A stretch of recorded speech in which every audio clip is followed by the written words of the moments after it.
This is It Ends With Us by Colleen Hoover. Chapter 1. As I sit here with one foot on either side of the ledge, looking down from 12 stories above the streets of Boston, I can't help but think about suicide. Not my own. I like my life enough to want to see it through. I'm more focused on other people and how they ultimately come to the decision to just end their own lives. Do they ever regret it? The moment after letting go and the second before they make impact.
honest, I'm a little envious.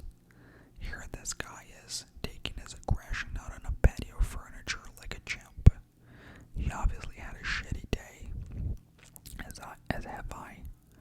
But whereas I keep my aggression pent up until it manifests in the form of passive aggressiveness, this guy actually has an outlet. My outlet used to be gardening, and anytime I was stressed, I would just go out in the backyard and pull every single weed I could find. But since the day I moved to Boston 2 years ago, I haven't had any backyard or a patio. I don't even have weeds. Maybe I need to invest in a marine-grade polymer patio chair.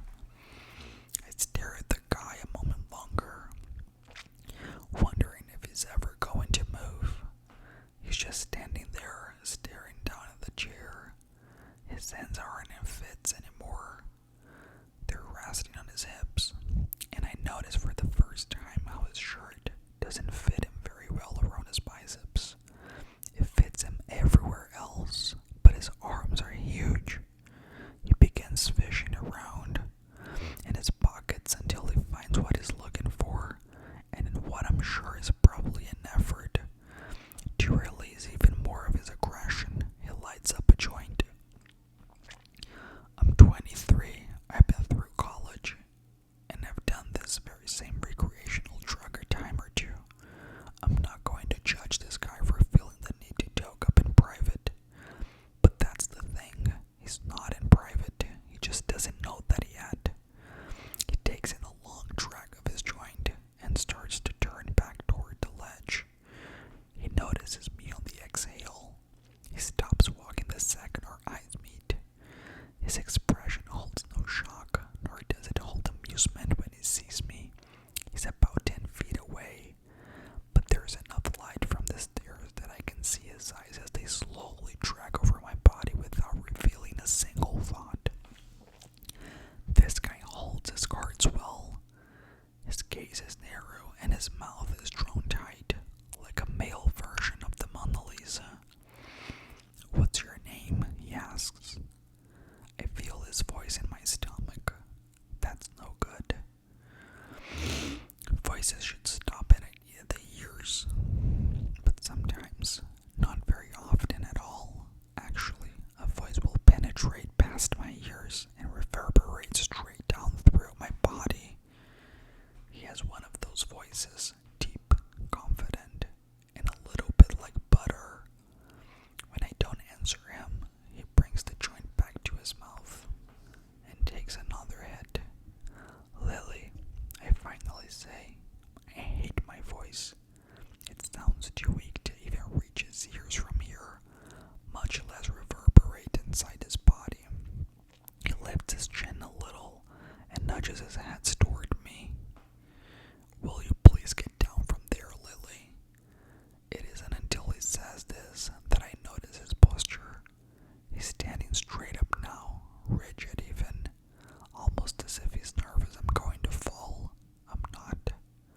This ledge is at least a foot wide, and I am mostly on the roof side. I could easily catch myself before I fell. Not to mention I've got the wind in my favor. I glance down at my legs, and then I back up at him. "No thanks, I'm quite comfortable where I am."